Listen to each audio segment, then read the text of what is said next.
This is the best mid-range laptop in the market.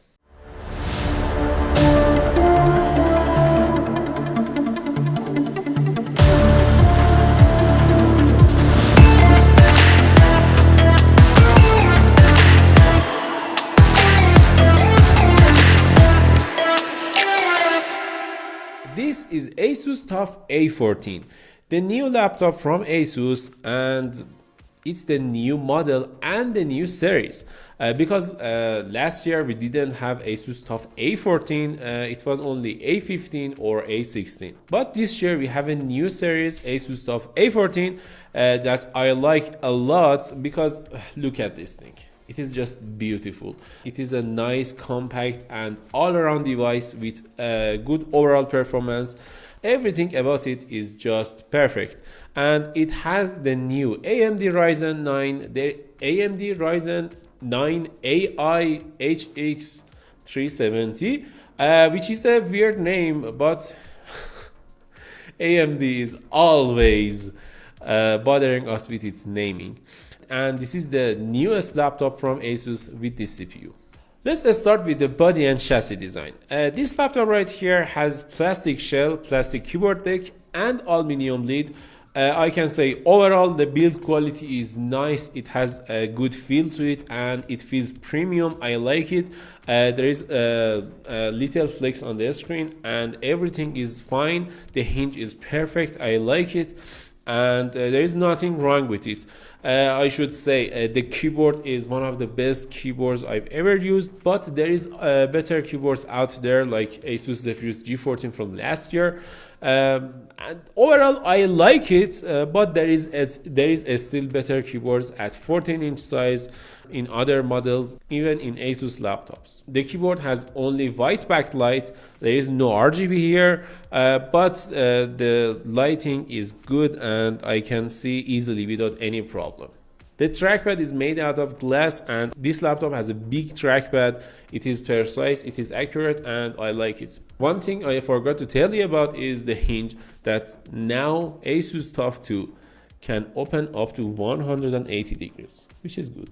About the ports, this laptop has 4 USB ports. Yes, a 14-inch laptop with 4 USB ports. 2 of them are USB Type A ports at 10 gigabit per second, and 2 of them are Type-C ports, one of which supports USB 4 at 40 gigabits per second, and the other one supports 10 gigabits per second. Both of them support DisplayPort 1.4, and only the USB 4 one supports 100 watts PD USB Type-C charging, which is good. And also we have a new charging port from Asus, which is a rectangular port.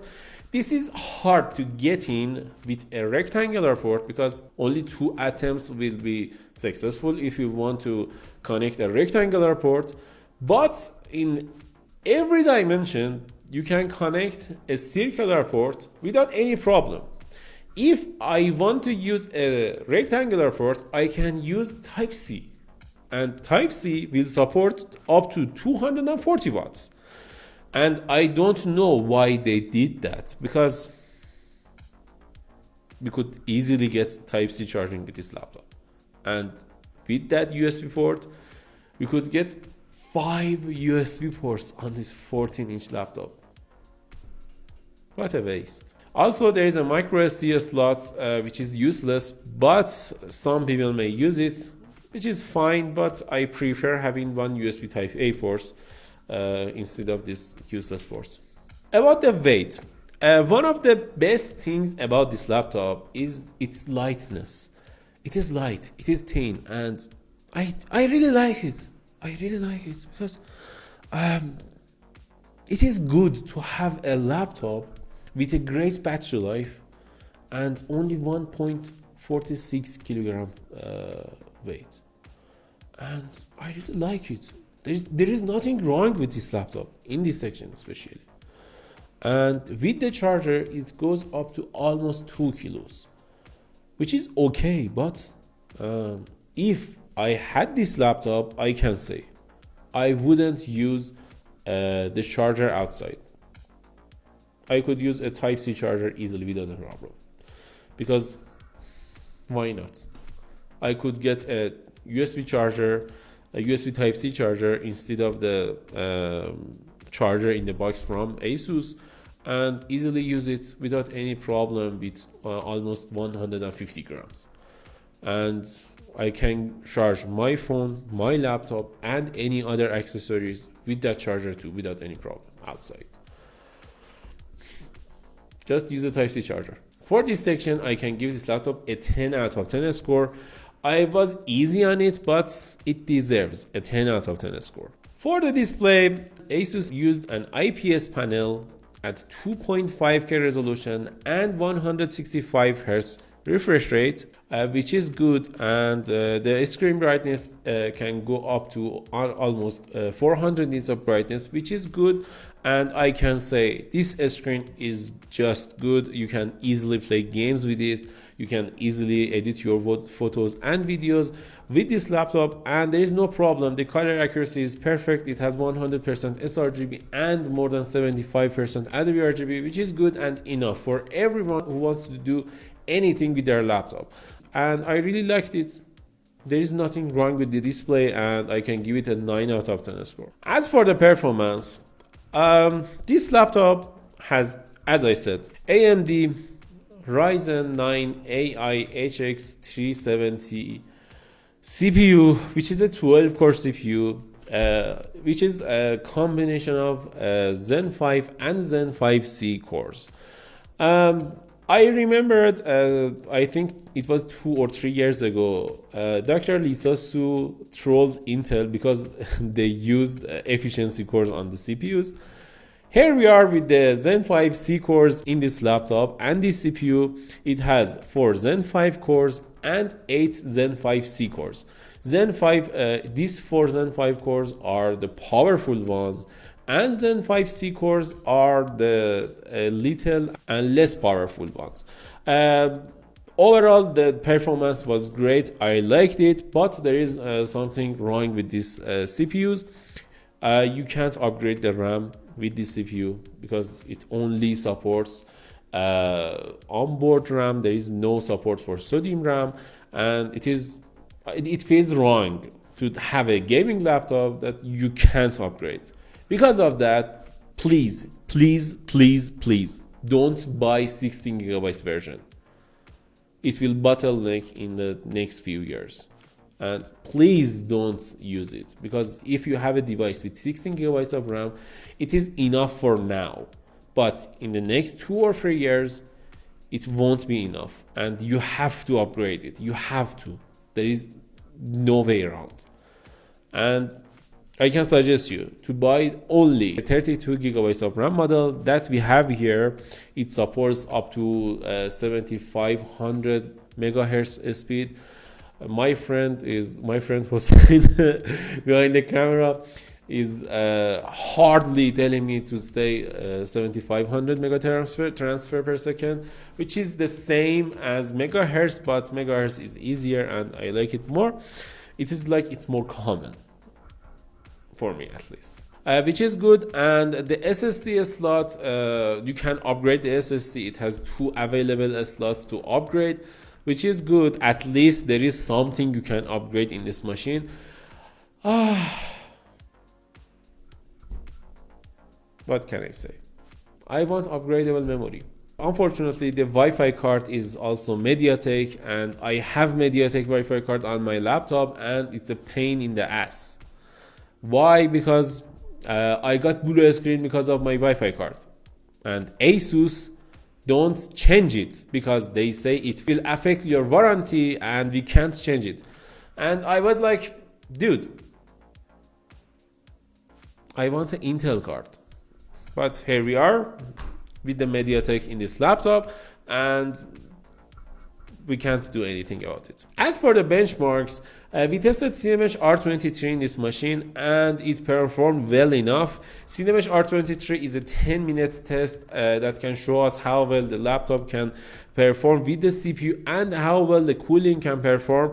And in Cinebench R23, we got almost 22,000 scores, which is good and insane for a 14-inch device, and I like it.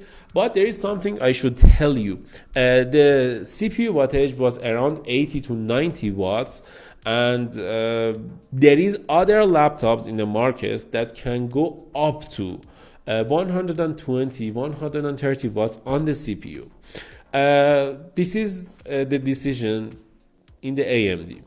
They allowed companies to manipulate TDP on the laptop, and it will get a little confusing because there is a laptop, Asus ZenBook A16, with only 28 watts of TDP.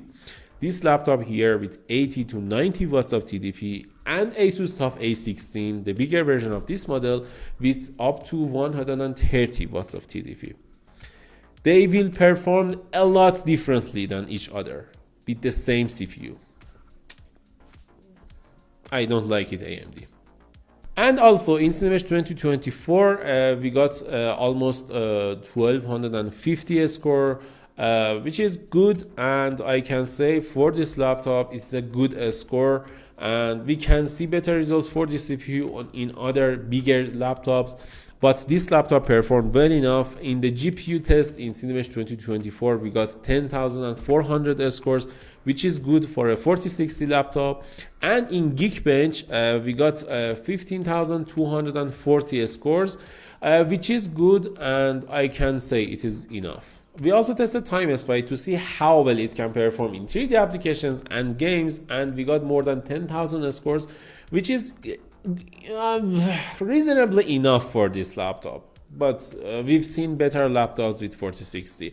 4060 in this machine is capped at 100 watts, and I think I forgot about 4060. It has NVIDIA RTX 4060, and it's capped at 100 watts, which is enough because 4060 usually works under 100 watts.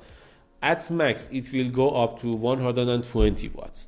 And so I can say 100 watts is enough for this GPU. We also tested Adobe Premiere and Adobe After Effects in this machine, and in Adobe Premiere we got 5 minutes and 9 seconds, which is okay, but I expected better results because AMD talked a lot about performing better in Adobe Premiere or other applications.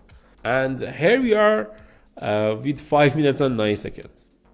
It's almost the same as Asus Zephyrus G14 we reviewed, and it is okay. In Adobe After Effects 2, we tested this laptop and we got good results, 5 minutes and 18 seconds, which is good, but as I said, I expected more. At like 5 minutes. It was a little behind other Intel laptops in Adobe, and it is not that far, but it's a little behind.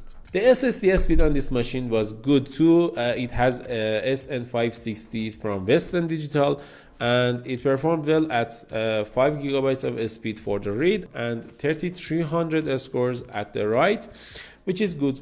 We also tested some games in this laptop like Cyberpunk 2077 in preset Ray Tracing Ultra, preset Ray Tracing Ultra plus frame generation, DLSS frame generation, preset Ray Tracing Ultra plus frame generation in FSR3, preset Ultra with FSR2, and a customized preset without any DLSS or FSR or any help from AI to see how well the raw performance of this laptop can go.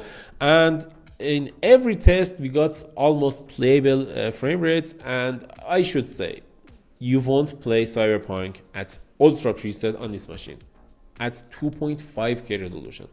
You will play at 1200p and medium settings, so you can get easily more than 60 frames per second. But the frame rates, as you can see on the screen, are acceptable and good. I think if you want to buy this laptop, you already know the gaming performance will not be as good as 16-inch laptops. It's a powerful 14-inch laptop which is capable of playing games, not made for playing games. This is two different things. It is capable of playing games. We also tested Rainbow Six Siege in 4 different scenarios, as you can see on the screen, in preset Ultra, High, Low, and Ultra in FHD Plus, which can show us the performance on this machine is so good. There is no difference in FHD Plus and 2.5K because the CPU is a little limited and it can't help it at 2.5K resolution. So you should play at medium or high or ultra setting to get acceptable frame rates. In the low preset, you won't get that much of a difference, I think. We also tested Valorant in this laptop and we got almost 300 FPS in low preset and more than 250 FPS in the high, which is good at 2.5K resolution. In Apex Legends, which is an eSport title and GPU heavy, we got acceptable frame rates. I expected more, but at low preset, at low quality, we got more than 150 FPS in average, which is good. We also tested Shadow of the Tomb Raider and Wukong, and in both games, like Shadow of the Tomb Raider, we got acceptable frame rates. I liked it. And also in Wukong, I think the performance was well enough and you can play this game easily without any problem, but not at the best quality setting. You should lower your quality setting a little bit to play smoothly without problems. So the performance score for this laptop is a 9 out of 10. For this laptop, for this section, for a 14-inch laptop, it was good. I'm not comparing it to like a $5,000 MSI Titan HX laptop. No, I'm not comparing this to that one. For this price, at $1,500, at its body and chassis design, I think the performance is 9 out of 10. So what about speakers, webcam, and battery life? Speakers on this machine are good and I like it.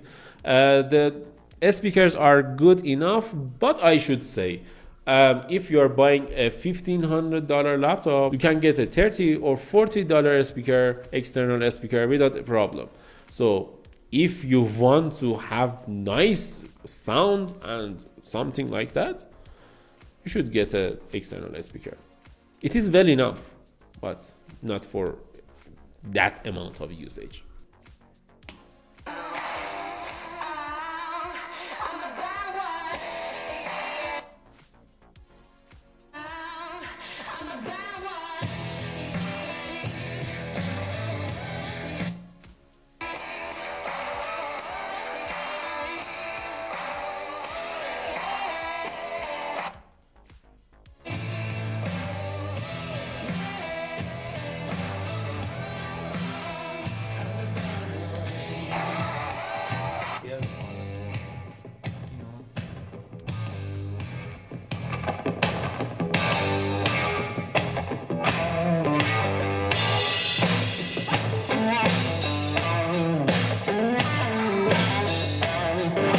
So this is the webcam quality of Asus TUF A14. What do you think about it? Tell us in the comments below. It has a 1080p webcam and I really like it.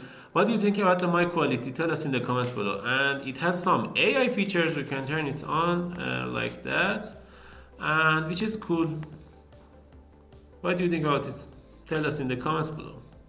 As for the battery life, this laptop has 73 watt-hour battery capacity, which is good, and the battery life is more than 10 to 12 hours of battery life. It is one of the best gaming laptops, almost gaming laptops I've ever used in terms of battery life, and I can easily say you can use this device without any problem, go outside, do anything you want with this laptop, and get back home and plug it into the charge without any problem. It can go through a day without a problem, but in not a heavy use, in almost a light use, like watching videos, writing some documents, and something like that. In conclusion, I can say this is one of the best laptops I've ever used since I'm reviewing laptops, and I'm so happy to say that this laptop is one of the best options if you want to buy a laptop, and just go and buy it. Also, there is other models for this laptop like Ryzen 9 4050 with 8000 series AMD CPU, and they are all perfect and I like them. There is nothing wrong with them and you can go and get one. I like it. What do you think about this laptop? Tell us in the comments below. And if you like this video, don't forget to like and subscribe.